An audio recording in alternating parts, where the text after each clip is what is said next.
Hello guys, quick update lang sa ating ginagamit na sabon. Oh, diba? Super light na niya, be. Super light na ng ating sabon. So, ayan. Dahil bagong gising na naman tayo ay maghihilamos. Wait lang, lalagay ko lang.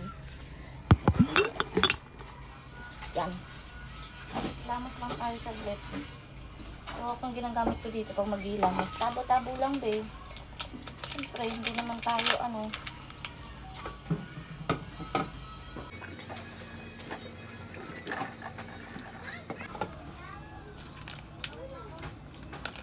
from Suki.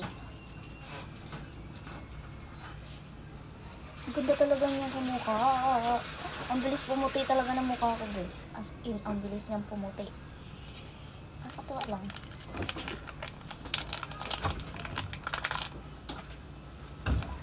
Wala na halos yung mark ng ating pimple.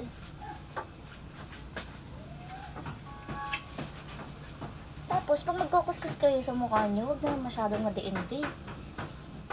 Kasi natitrigger yung mga yan kapag masyado namang madiin yung kuskus sa mukha.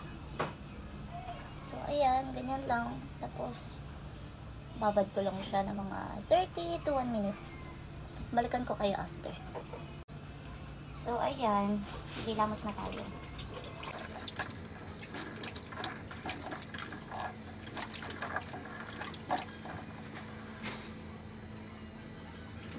Ay, isa pa pala sa mapapansin mo, be.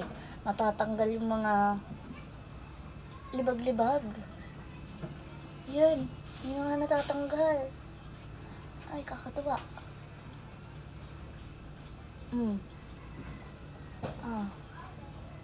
May mga natatanggal nga.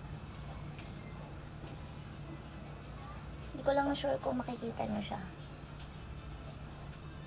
Mapakita. Ayan o. O yun o, kita nyo. Diba? May mga natatanggal eh.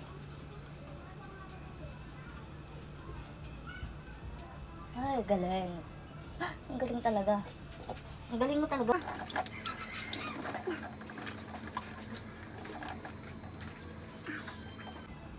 Okay, tapos na tayo maghilamos. Super nice!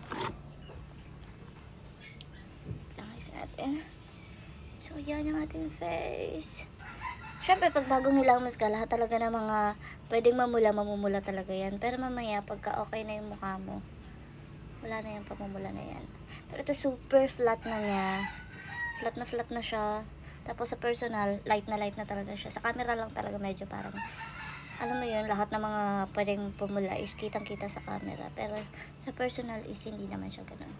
So, ang ganda. Super ganda. As in, ang nakakatuwa dito, pag gising mo sa umaga, mapapansin mo talaga yung pinagbago ng mukha mo. Na sobrang fresh. Ang ganda niya. So, ano pang ginagawa mo dyan, be? Approve yan.